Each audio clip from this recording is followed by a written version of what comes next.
Tougher than a Teflon, all that dope I stepped on. Real, get the rest gone. Been that nigga, what else you want? Want that power, powder, respect.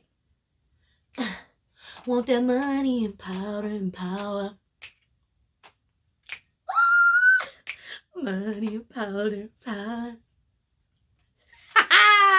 Told y'all niggas I was gonna learn this shit. Let's go. What's up, everybody, and welcome back to my channel. All I gotta say is we are back with Mr. Cancel Christmas on that ass. Are back with another Power Book 4 Force review, recap, predictions, spoilers, WTF moments, all that good stuff, okay? So sit back, grab y'all some snacks, grab your little drink, whatever you need to get yourself in the mood, baby, and let's just dive deep into Tommy's world in Chicago. Without further ado, let's just get into this week's episode entitled Firestarter. So, y'all, let's just start with one of the big things that happened this episode. We know, like I said last week, that Jannar and Diamond are definitely having a power struggle right now, and that was definitely emphasized in this week's episode. So it started when Jannar and Diamond went out to the baseball diamond and was out there hitting some shots, and Jannar was pressing Diamond about him hanging around Tommy. So basically Jannar was like telling him like, bro, I'm in charge, you're not the big nigga no more, I'm the big homie, I'm big bro damn near, and anything moving out here in these CBI streets gotta come through me first. You need to quit fucking with that white boy. And Diamond like, Man, I gave you the game. I gave you my organization. You not finna talk to me like I'm no little nigga. You might be the big nigga to these niggas, but you still a little bro to me. and Jannar wasn't feeling that. Jannar was like, yeah, you might have started this, but I made us relevant. I'm that nigga for real. So their feud obviously carried on throughout the episode. Tommy had set up a deal with the Flynns, and they only wanted Diamond. I'll get into that in a second. Tommy went to go get Diamond, and they ended up coming to the conclusion that they was gonna fight for the top spot. So when the fight was already getting ready to start, I'm like, Jannar ass already got a black eye. So it's like, boy, you lucky about to get your ass beat. Because Diamond is a boxer. So Jannar was up there, doing MMA, kicking and shit. And obviously they not fighting like, fair. They ain't got no gloves on. They fucking each other up. Diamond just let Jannar tap out because Diamond was about to give Jannar that work. So later on in the episode, Jannar met up with his right hand and they tried to make it seem like, I guess, Jannar threw the fight. So I don't know what the fuck is going on, but Jannar definitely finna backdoor his own brother. Jannar is a fuck nigga, he a grimy nigga, and I hate to say this, but that's just how Chicago niggas is. Okay, that's just how Chicago niggas is. They some grimy niggas. They can be some grimy niggas. Let me just say that. So Jannar apparently threw the fight, and they are anticipating CBI being cut down the middle with half following Diamond, half following Jannar, and I don't foresee this going well. I don't foresee this ending well. But I don't see it ending well for Jannar because clearly Jannar a bitch. Like, this nigga got snatched up by Rojas and them team last episode, and we know what happened. Tommy had to come save that nigga. So I just don't foresee that going well for Jannar, honestly. So let's just get back to the Flynn family and Tommy. So Tommy had pulled up on the Flynn family a couple different times. He pulled up on Walter, and Tommy, finessed the way he finessed, and him and Vic ended up having to go do a deal together, and the deal went left. Vic ended up having to kill a white boy that they was trying to do the deal with. It was just a mess. There was a lot going on. Dude was on some shit and they had to off dude. Walter looking like, oh my fucking God, y'all are forcing it. Well, if y'all gonna force it like this, set me up a deal with the CBI people. Only Diamond knows. So that's what I was just talking about when Tommy went to go set it up. Y'all know what I'm saying. Keep up. Keep up. Clearly, the Flynn family and CBI got some old beef. The meeting went left and Diamond left out. Tommy like, what the fuck is going on? Why would you set up this meeting if y'all was gonna force it like this? And basically Walter was like, yeah, if we fuck with these black people, then none of the other white people are gonna fuck with us. So we can't even do this. And Vic is like, dude, you are literally about to make us go extinct. So Vic don't like Tommy. Vic don't fuck with Tommy, but he know that he needs Tommy right now to help him make some money. So from the preview from next week, you can see Vic is going against his father and meeting up with Tommy and Diamond. And it seemed like the three of them is going to try to concoct some shit. Interesting that we did see when Tommy was leaving out of his meeting with the Flynn family, we saw that there were detectives watching him. They were really watching the Flynn family. They like, oh yeah, the Flynns got a new mans or something. So Tommy is definitely caught on camera hanging out with the Flynn family. So You know that just can't be good. There's no way Tommy was as big as he was in New York and ain't nobody in the Chicago hub heard about him. It's just, they gonna figure out who the fuck he is real soon. I believe his brother is the damn police, so whatever. We ain't even gonna get into that right now. But while we're on the topic of the police, Vic is actually paying off the police, obviously, to, you know, overlook his family's doings. And he pulled up on the police officer that he pays off because a bunch of his people got scooped up off the street. And he told him, like, bro, why is my people getting picked up? I just had to come out of 10 G's to get my niggas out of jail. And this ain't even supposed to be an issue. And the police officer, the black dude, was like, look, this ain't a police problem. This is from higher up. The alderman got an issue with you. You need to go holler at dude, okay?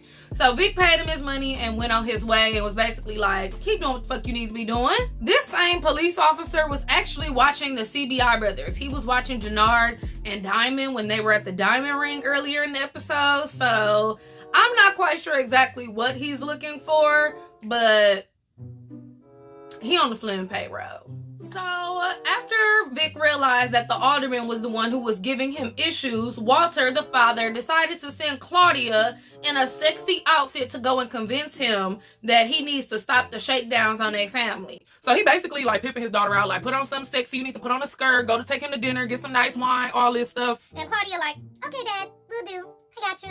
Claudia went, she had on a nice little outfit, but she was not paying dude no smoke. She like, yeah, okay, what's your number? What you need to leave us the fuck alone? And basically, he was on that bullshit and jabs at her like, oh, I bet I can eat pussy better than you, because y'all know she's a lesbian. And she like, yeah, okay, whatever. Who is this? Ain't this a picture of your daughter, motherfucker? Don't she go to this school? Oh, okay, so you have to do what I need you to do or it's gonna be an issue. She didn't even stay for dinner. They settled their differences, and that right there just really tells you Claudia is about that life. I don't know why her father isn't giving her more of a chance just because she's a woman, but you know, he died, he delusional, he don't, man, listen, he don't know what's good for him, he don't know what's best for him, because right now, Claudia is the sibling to be on the lookout for it. And we also know this because she clearly don't give a fuck because she rolled up on Tommy. Now, she don't know Tommy crazy, but she definitely followed that motherfucker and cut him off, got the car on him. Had like some weird sexual tension going on. It was like very aggressive, but you know that's how Tommy is. And it's like, even though she's a lesbian, like y'all,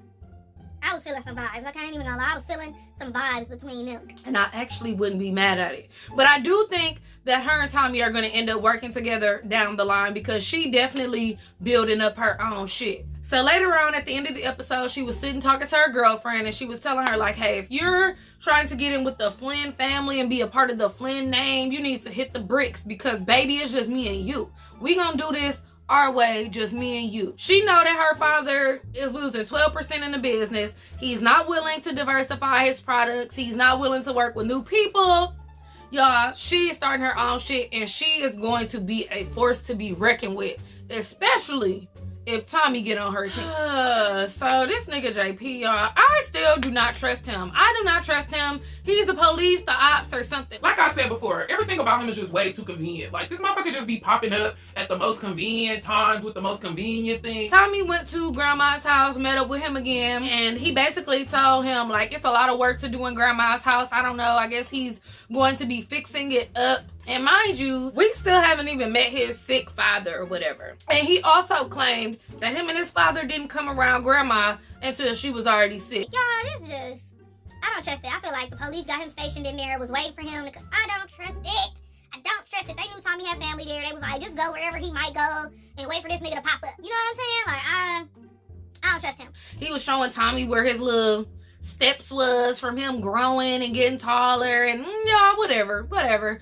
And it's like, Tommy's so worried about everybody else and who sent you and how you know I was here, and he focused on the wrong motherfucker because JP the one. So anyway, JP told Tommy that he 200K basically in debt, and Tommy was like, you know what, I'm gonna do what I can to help you. It's like JP know that Tommy not gonna fuck with Kate, so he like, oh, ask her some questions. I don't trust him, y'all. I just do not. I don't trust him. He was just asking too many questions and was just trying to be too nosy. Told Tommy that what he was doing felt illegal. Tommy like nightclubs, laundromats, you know, that type of stuff. And I don't trust him. I don't like him. I'm sorry. It is what it is. Oh, let's just go back to the Flynn's. Vic actually, you know, pulled up on Gloria again this episode. You know, last episode she told him she didn't want to fuck with him no more. Gloria went to go visit her mother's tomb and saw that she had a new headstone. And of course, this nigga Vic lurking in the corner and basically told her, like, you know, I saw you with that other dude and I bought this for you so you could, you know, see that I'm for real about us. You know, your mother love me. He trying to manipulate and gaslight. Like, boy, don't try to manipulate this grieving woman so you can get your way, so you can get back in that cool cat because you saw Tommy was pushing up on her. Don't do that. Don't do that. Y'all, at the end of last episode, y'all know Tommy pulled up on Liliana and, you know, they had a whole little squabble or whatever. And Tommy found some bricks in her floor. So he like, where you get these from? She got this whole ass excuse about how she don't know and she found them. She got them after she was in a fight and all this other shit, and it looks like to me It got the Jimenez calling card in it. Am I wrong or am I right? I know I'm right. it looks like the Jimenez card is in there. And y'all know Liliana is from Power and with Julio and all of them. He's still worried about who sent her to find him, and she claimed that she don't know nothing about that. So they ended up coming to the point where she was like, I know how to cut it, but I can't move this type of way. So Tommy was at first trying to play her like, do 70-30. I get the, you know, the better half. And she like, no, we gonna split it 50-50.